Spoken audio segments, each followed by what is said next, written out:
Boa tarde, pessoal.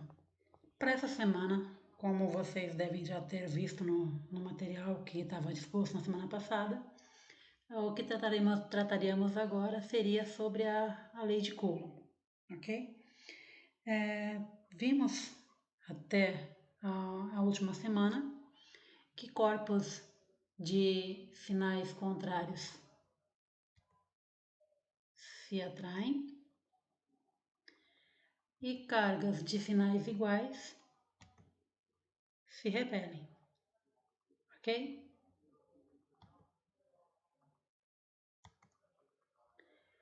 Mas o que eu não cheguei a tratar com vocês ainda é a questão do sentido da força. Vimos então se corpos tiverem cargas da mesma natureza, quer dizer, o mesmo sinal, essa força que ia surgir entre eles então era de repulsão. Então, para essa questão, por exemplo, quando temos duas cargas aqui como desenhado carga 1 e carga 2, as duas são positivas, ok? E aí vai surgir uma força empurrando essas duas cargas, uma longe da outra. Então aqui, por causa da presença da carga 1, na carga 2 vai surgir uma força, e aí essa força vai ser simbolizada com um vetor e indicando a direção e o sentido para onde essa carga ia ser empurrada. Então, no caso, na carga 2, vai surgir uma força que vai fazer ela se mover, então, no caso aqui para a direita, por causa dessa carga 1.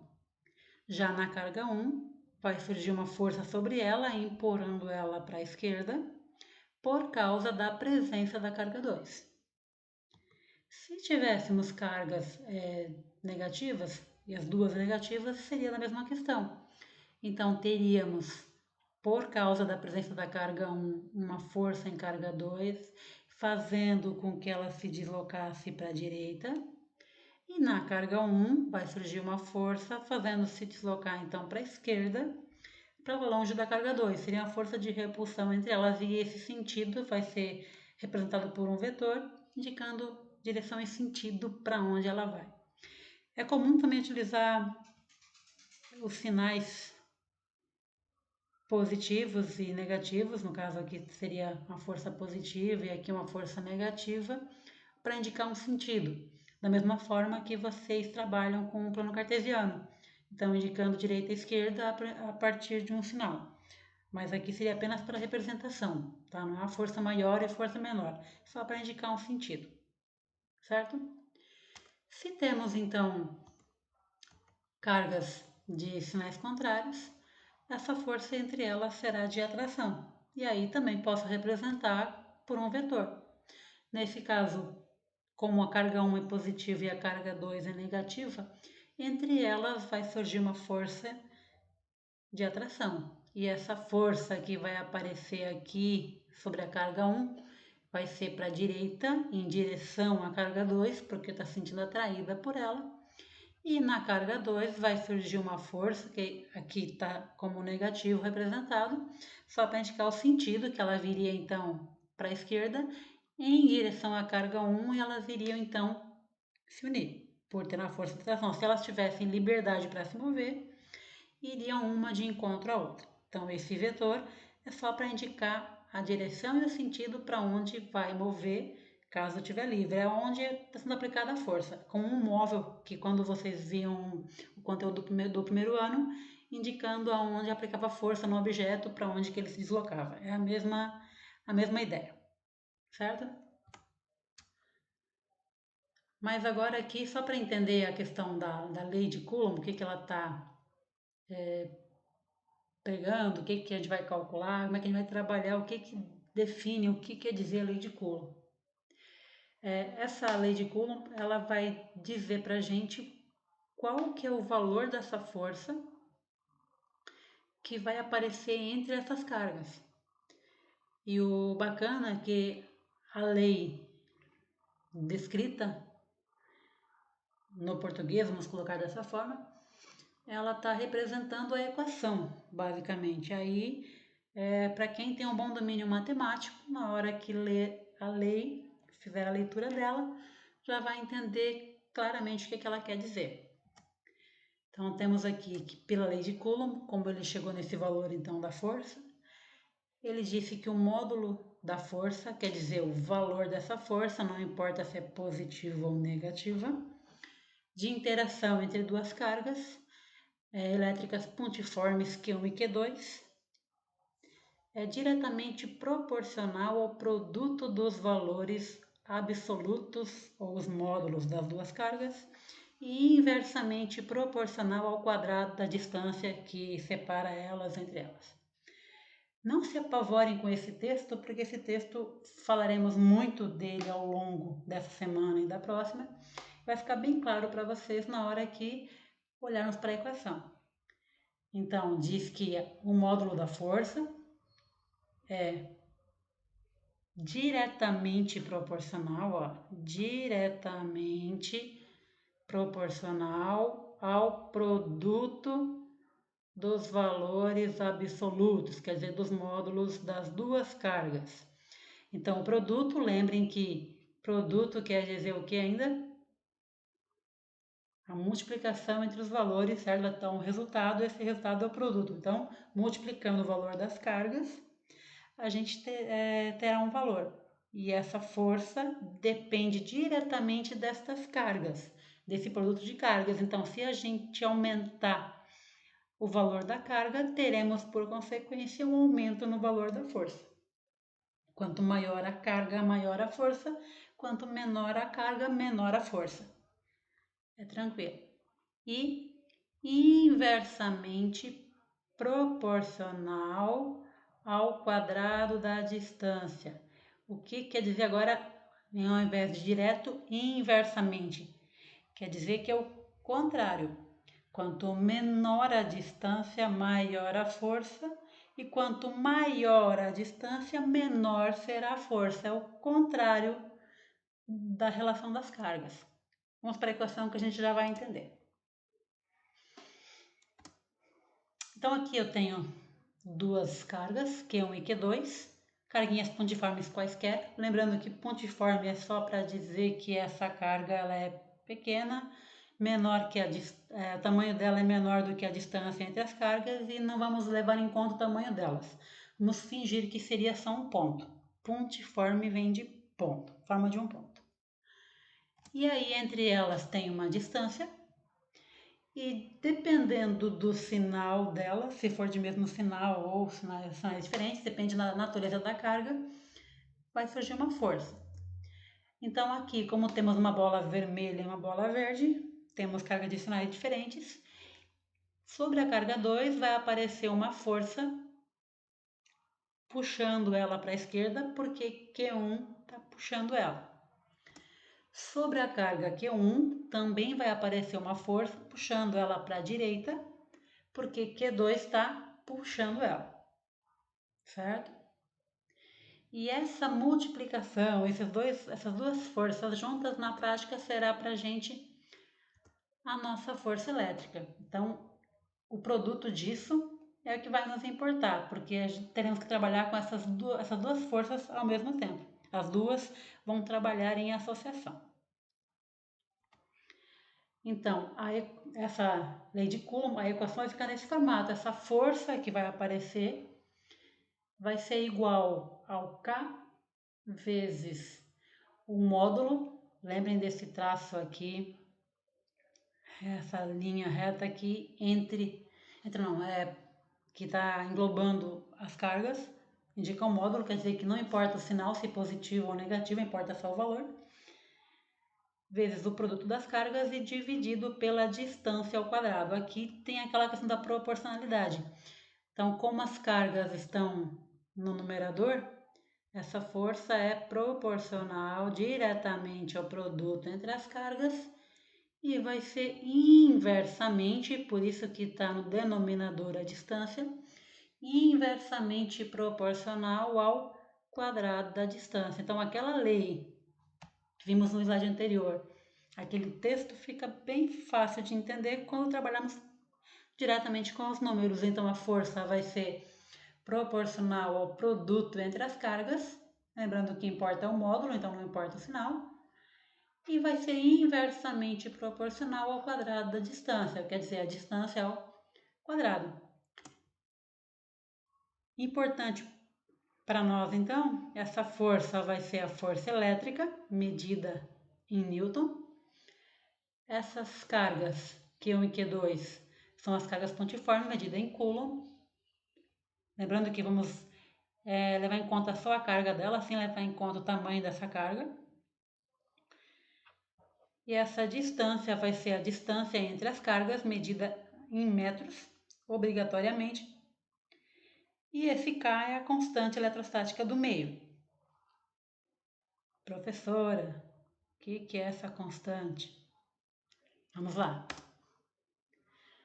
Então, a constante de proporcionalidade ela vai surgir de uma dependência de uma outra constante, tá? O valor da constante K, a constante eletrostática, ela depende do meio onde as cargas se encontram e ela é definida no Sistema Internacional de Unidades como sendo o inverso de 4π epsilon, tá? E esse epsilon é a permissividade absoluta do meio. Então, esse meio vai dificultar, ela vai interagir com a carga ou facilitando ou dificultando esse movimento, vamos colocar dessa forma para entender. Ela vai interferir no movimento das cargas e aí, por causa disso, de acordo com qualquer meio que vocês forem trabalhar, isso vai ter um movimento diferente das cargas. Então, vamos seguindo o próximo slide para ver se a gente consegue compreender um pouquinho melhor. Então, em geral, usaremos sempre o vácuo, tá? Se uma questão eu não colocar o meio, façam de conta que é o vácuo, tá? Porque pode acontecer de eu esquecer. Mas, em geral, utilizamos o vácuo porque entre duas cargas não teria nada, essa é a ideia.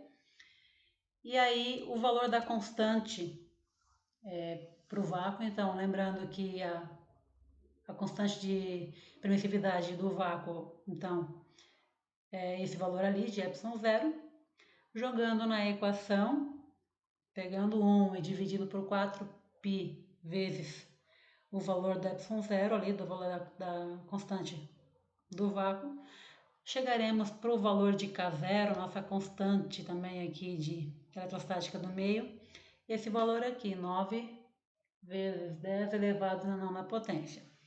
Então, esse é o valor que usaremos tanto para o vácuo quanto para o ar seco, tá? Que aí se aproxima bastante do valor da constante do vácuo. Então, teremos aqui, por exemplo, outros valores. Então, o ar seco, o valor é aproximadamente esse, então usaremos da mesma forma.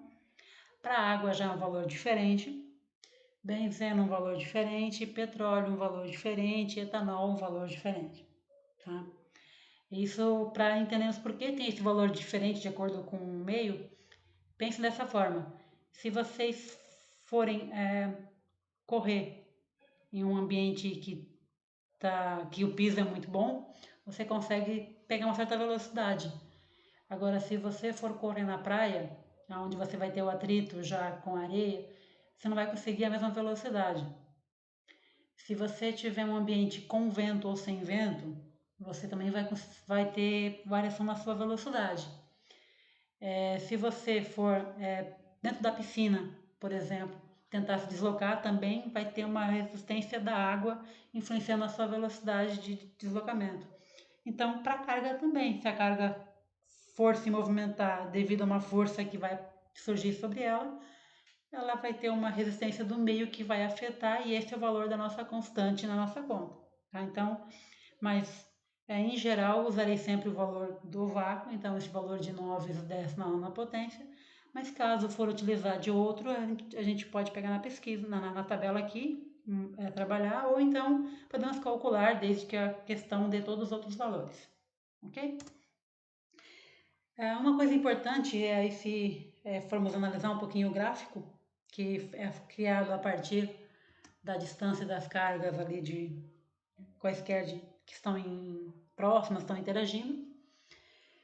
Se a gente manter fixo então o valor da carga e variar só a distância, então teremos esse gráfico da intensidade com o aspecto de uma hipérbole, que no outro slide já trago para vocês também. Mas para entender aqui, se eu tenho um valor qualquer de distância, e aí eu vou ter um valor de força, certo? Se dobrarmos essa força, como ela é inversamente proporcional ao quadrado da distância, como eu dobrei a força, a distância eu vou ter uma força 4 vezes menor, um quarto da força. Se quadruplicarmos a distância, eu vou ter uma força 16 vezes menor. Se por acaso pegar a distância inicial e só usarmos metade dela, teremos uma força agora 4 vezes maior.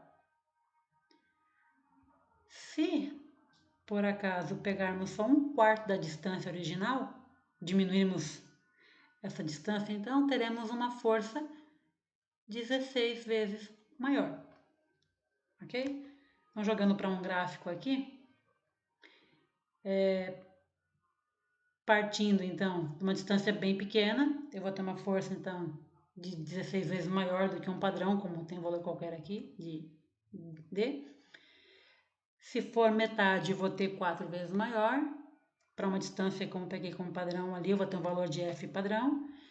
Se pegarmos então o dobro da distância, eu já vou ter um valor um quarto menor. E se por acaso pegar uma distância 4 vezes maior, eu vou ter uma força então 16 vezes menor. E aí, ao traçarmos os pontos, teremos uma hipérbole.